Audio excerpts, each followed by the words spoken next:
Keep clapping and let's welcome Ann Abel, everybody. Clap it up for Ann Abel.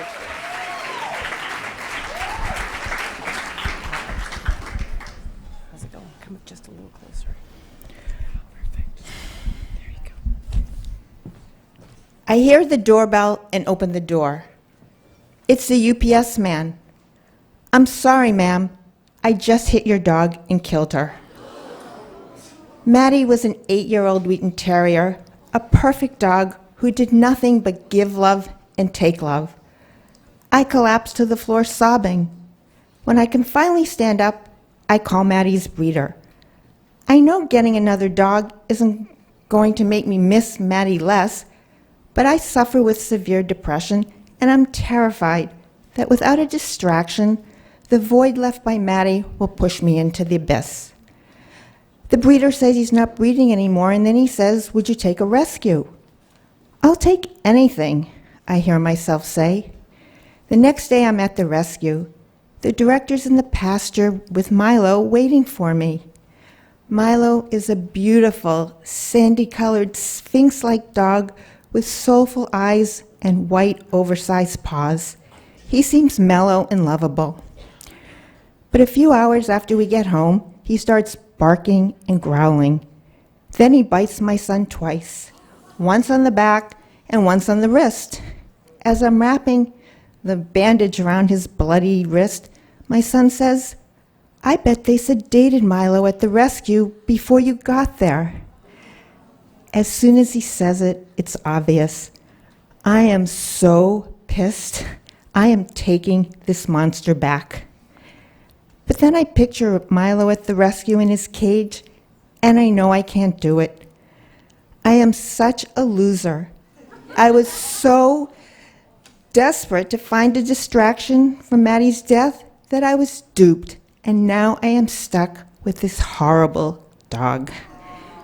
But I can't go on like this, so as much as I don't want to, I sign up for dog school. A week later, we're in the parking lot of What a Good Dog! ! In the back of my station wagon, Milo is howling and thrashing as all the blonde Lululemon moms and their blonde dogs are staring at us from the grass. At our What a Good Dog School! Interview, the woman told me to return Milo, but I still couldn't. But now I'm slinking under the steering wheel, mortified. Two women in matching green jackets come to the car, and flanking Milo, they lead us to a room off of the main room.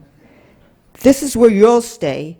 You aren't coming into the classroom," Mary, the owner of the school, says before heading off. The other woman stays with Milo and me, aiming a spray bottle mixture of water and vinegar aimed at Milo's eyes to briefly blind him if he misbehaves. I don't think I could feel worse. But after the chirpy moms go around introducing themselves and their dogs, Mary calls me in. Milo and I and Spray Bottle Woman go into the room. I hang my head and say, "I'm Anne, and this is my rescue dog, Milo." All the perfect moms pull back in their seats, hugging their dogs. Mary says, "Yes, Milo has outsmarted 3 families in 18 months." I hang my head lower, even more humiliated. It's official. Everyone's heard it. Milo is a reject. For 3 weeks, I trudge back to What a Good Dog! And for 3 weeks, I'm shunned, stuck alone in a room with Milo and Spray Bottle Woman. I am so annoyed. Finally, the 4th week, Mary calls us in. I hear a collective gasp as Milo and I, along with Spray Bottle Woman, come through the door. I have no idea what Milo's going to do, and I cringe with dread as I lead my pack across the room.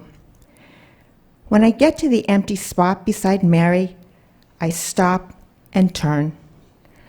"Milo, sit," I say. And my dog locks his gaze into mine and snaps his butt down with the precision of a Westminster show dog. My heart soars.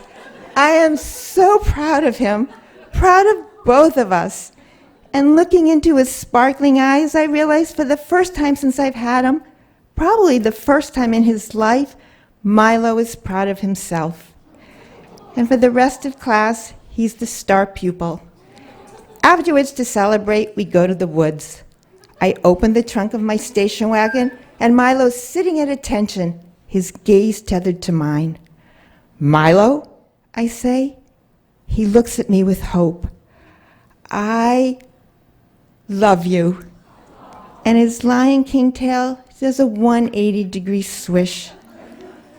I feel myself falling in love. Thank you.